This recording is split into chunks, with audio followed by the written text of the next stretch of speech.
Hello viewers, I'm your host Pratiksha Mishra with another episode of South Asia Focus. Let's begin the show. India has reaffirmed its commitment to the Pacific Islands with a significant move towards development cooperation. External Affairs Minister S. Jagannath announced the signing of a Memorandum of Understanding to support 4 community projects in the Marshall Islands. These projects, ranging from a community sports centre to essential infrastructure like an airport terminal, underscore India's growing role in enhancing bilateral ties and fostering regional development in the Pacific. A report. India's External Affairs Minister S. Jaishankar unveiled the signing of a Memorandum of Understanding to finance 4 community development projects in the Marshall Islands.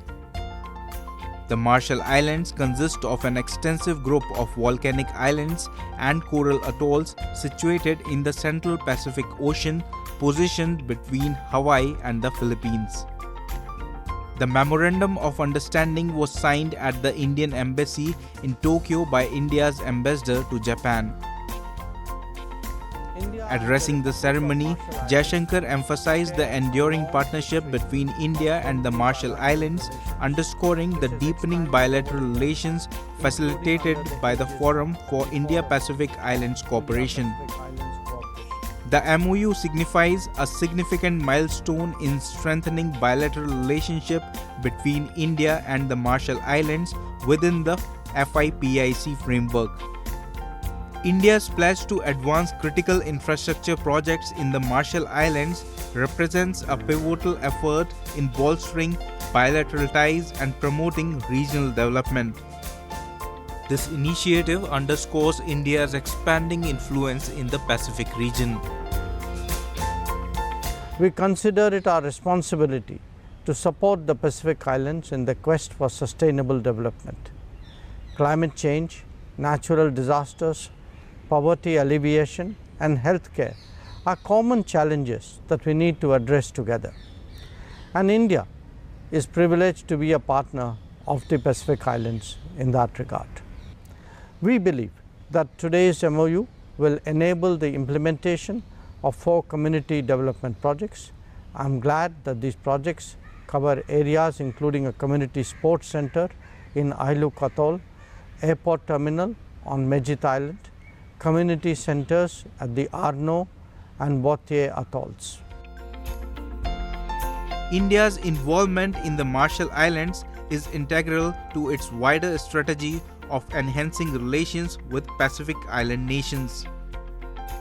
This effort is in line with India's Act East policy, which focuses on strengthening economic and strategic partnerships across the Asia-Pacific region.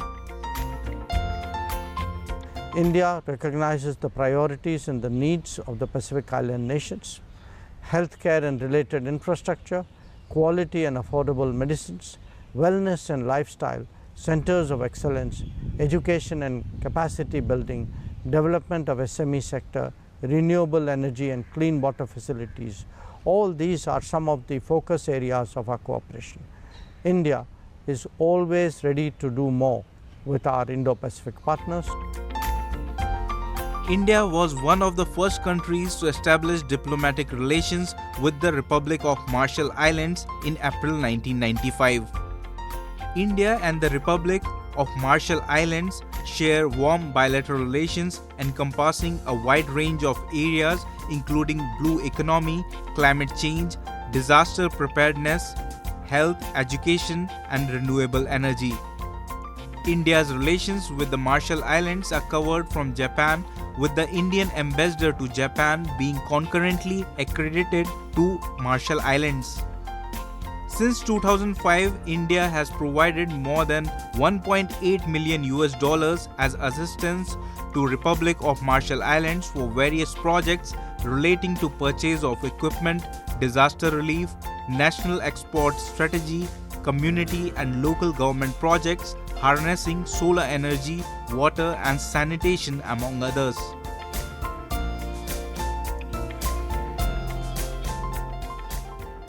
Moving on.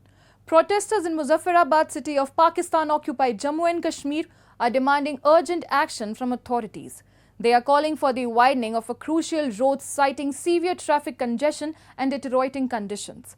They claim these issues are not just inconveniences but have led to accidents, especially affecting children commuting to school. Moreover, concerns extend to environmental damage caused by heavy traffic and unauthorized hill cutting, violating regulations and posing health risk. A report. A protest took place in Muzaffarabad city of Pakistan-occupied Jammu and Kashmir, demanding the widening of the Shaheed Gali to Gadi Habibullah Road. Protesters highlighted severe traffic congestion, deteriorating road conditions, and health issues caused by the road's narrowness. Children struggle to commute to school due to frequent traffic jams, which have led to several accidents. Manzoor Ali Shah and other speakers warned the government that without immediate action, a larger protest movement with widespread support would be mobilized. बारह ये मसला हमने उठाया, इंतज़ामिया से भी उठाया और दीगर ज़िम्मेदारों से भी उठाया, सियासी क़यादत से भी उठाया, लेकिन इस मामले को मतलब इसको हल नहीं किया गया। जिस तरह बाकी मामलात रियासत के अंदर चलते हैं, इसी तरह इसको भी रद्दी की टोकरी में फेंक दिया गया। तो मजबूरन हमने कोशिश की है कि ये थोड़ा सा हमने एहतजाज किया है। इसमें बच्चे जब स्कूल आते हैं तो ये भी ट्रैफिक उनके लिए भी मसला पैदा करती है और कीमती जानें भी ज़ाया हो चुकी है। इंतज़ामिया के इल्म में है ये बात, लेकिन ये खामोश है। तो आज हम ये कोशिश कर रहे हैं ताकि हुकूमत के वालों तक ये हमारी बात पहुँचे। Protesters voiced concerns that heavy traffic has severely damaged the sewage system and road infrastructure. They recommended halting heavy traffic to prevent further deterioration and potential risks. Additionally, they noted that some individuals are using machinery to cut into hills or mountains, violating Supreme Court guidelines. This activity pollutes the environment and poses health risks by disrupting natural habitats and ecosystems. और इसके ऊपर जो heavy traffic चलती है, जिसकी वजह से बारहा इसकी सेवरेज भी तबाह हो गई है और रोड भी तबाह हो गई है। इस हैवी ट्रैफिक को बंद किया जाए और सुप्रीम कोर्ट ने जो अहकामात दिए हुए हैं वो ये है कि ये जो शवाई नाला है यहाँ से सिर्फ लूज़ मटीरियल को उठाया जाए, लेकिन कुछ लोग जो है मशीनें लगा के जो पहाड़ों की कटिंग कर रहे हैं इसको भी बंद कर होना चाहिए, जिससे मालियाती आलूदगी फैल रही है और लोगों के अंदर जो बीमारियाँ हैं वो फैल रही हैं। The worsening infrastructure in Pakistan-occupied Jammu and Kashmir affects disaster preparedness and response. In a region prone to earthquakes and landslides, robust infrastructure is crucial for effective evacuation and relief efforts. However, inadequate infrastructure and poor roads complicate emergency response, increasing community vulnerability during crisis. Let's now move to Nepal, where KP Sharma Oli took oath as Prime Minister amidst the country's fifth leadership change in as many years. Leading the moderate Communist Party of Nepal, UML, Oli aims to foster stability crucial for economic growth and job creation. His appointment follows removal of predecessor Pushpakamal Dahal, who failed to secure parliamentary confidence after a tumultuous tenure. Nepal, since abolishing its monarchy in 2008, has witnessed frequent shifts in government, now seeing its 14th under Oli's leadership. Take a look. KP Sharma Oli, a seasoned communist leader, was sworn in as Nepal's Prime Minister on 15th July, marking the fifth change in leadership in as many years. His inauguration aims to stabilize Nepal's volatile political landscape, essential for attracting investments and generating employment in the economically challenged Himalayan nation. President Ramchandra Podel administered the oath to Oli, who leads the moderate Communist Party of Nepal. His appointment follows the ousting of his predecessor Pushpakamal Dahal, who lost a parliamentary vote of confidence after a tumultuous 20-month tenure. Since abolishing its 239-year-old monarchy in 2008, Nepal has grappled with political instability, witnessing the formation of its 14th government under Oli's leadership. Oli, a former prime minister twice over, secured a majority through a coalition with the centrist Nepali Congress after his party withdrew support from Dahal. Dahal, a former Maoist rebel leader, failed to muster the required 138 votes in the 275-member parliament to stay in power. With 63 lawmakers supporting him, 194 opposing and 1 abstaining, his bid for confidence was decisively rejected by Parliament Speaker Dev Raj Gimre. सम्माननीय प्रधानमन्त्री पुष्पकमल दाहाल प्रचण्डले प्रतिनिधि सभाबाट विश्वासको मत प्राप्त गर्न राख्नुभएको प्रस्ताव अस्वीकृत भएको घोषणा गर्दछु। The political instability in Nepal often arises from coalition governments formed with multiple parties, leading to frequent disagreements and shifts in political alliances. Nepal is diverse ethnically, culturally, and regionally, which contributes to political fragmentation. Different ethnic groups and regions often have distinct political aspirations and grievances, leading to tensions and instability. Nepal adopted a new constitution in 2015, transitioning from a unitary to a federal system. However, issues related to the implementation of federalism, resource allocation, and power sharing between the central and provincial governments have been contentious, contributing to political instability. Time now for Asia This Week, the stories from across the continent.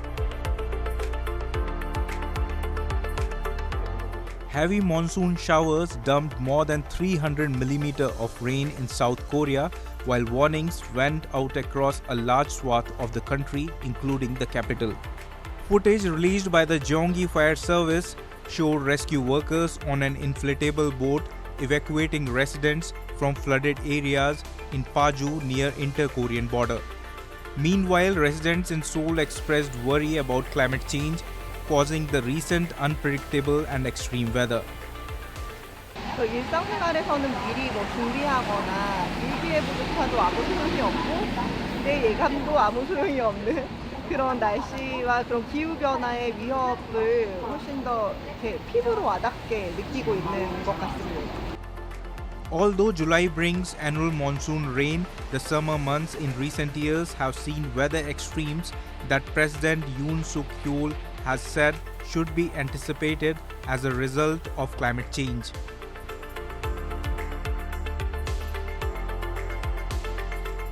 Russia and Ukraine exchanged 95 prisoners of war each in the latest such swap after the United Arab Emirates acted as an intermediary.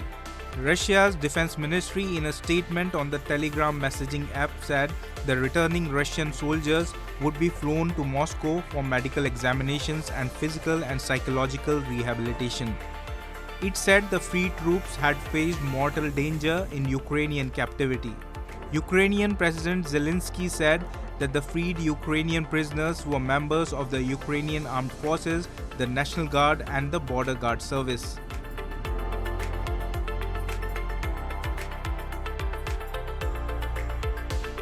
Indian Navy rescued at least 9 of the 16-member crew of Comoros-flagged oil tanker that capsized off Oman on July 15 have been rescued, while one was found dead. Those rescued by the Indian Navy's warship INS Teg so far include 8 Indians, 1 Sri Lankan, said a spokesperson of the Indian Navy, which is helping with search and rescue operations. The Prestige Falcon, a 117-meter oil product tanker, was heading to the Yemeni port of Aden. In Bangladesh, thousands of job reform protesters clashed with police, resulting in several deaths and many injuries. The clashes were triggered by protests against public sector job quotas, which reserve 30% of jobs for family members of 1971 War of Independence fighters.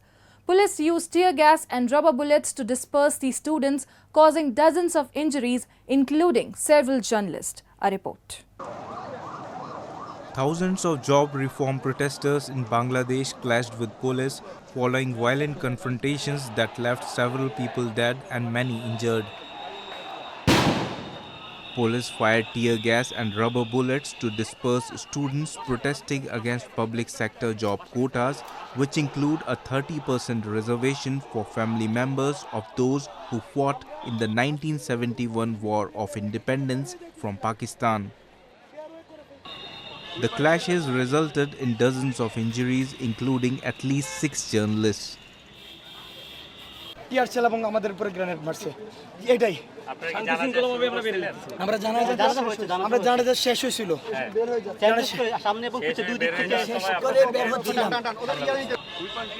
The new quota system is intended to honor and support the families of freedom fighters who contributed to the country's liberation. However, it has sparked significant controversy and protest, particularly among students and young job seekers who argue that the quotas are unfair and contribute to high youth unemployment rates. Critics claim that the system disproportionately benefits a specific group and reduces opportunities for the broader population. Nearly 32 million young Bangladeshis out of a total population of 170 million are neither working nor in education. Amid the protests, authorities deployed paramilitary border guard units alongside riot police outside Dhaka University, where students chanted, "We will not let our brothers' blood go in vain." কিভাবে সরকার এটা বলতে পারে যে রাজনৈতিকীকরণ করা হচ্ছে, যেখানে প্রথম থেকেই আমরা বলছি যে আমরা সাধারণ শিক্ষার্থী, আমরা চাচ্ছি যে একটা দেশে কিভাবে, এটা তো একটা ন্যূনতম কমন সেন্সের ব্যাপার যে একটা দেশের 100%-এর মধ্যে 56% কখনো কোটা থাকতে পারে না, কখনো থাকতে পারে না। কোনো সুস্থ একটা দেশে, সুস্থ সমাজ ব্যবস্থায় কখনো 56% কোটা এটা মেনে নেওয়ার মতো না। The government of Bangladesh indefinitely closed all schools and universities following clashes that left several people dead. Armed cadres and activists of the ruling Awami League, along with its associated student wings, took to the streets nationwide to counter protesters demanding the removal of the government job quota system. Brandishing sticks, bats, helmets, and even handguns, the cadres labeled the protesters as traitors, leading to confrontations in multiple locations across Dhaka. Protests have intensified after Prime Minister Sheikh Hasina refused to meet the students' demands, citing ongoing court proceedings. Since July 14, her party supporters have gathered and confronted the demonstrators who had blocked major thoroughfares in Dhaka, demanding a revision of the government job quota system. Devotees gathered for the Bahuda Yatra in India's city of Puri as deities returned to the Jagannath temple, marking the conclusion of this sacred festival. The Bahuda Yatra, or Return Car Festival, is a spectacle of devotion as thousands of devotees come together to pull the chariots of Lord Jagannath, Devi Subhadra and Lord Balbhadra. The deities departed the Jagannath temple on July 7th, travelling to the Gundicha temple, their revered birthplace.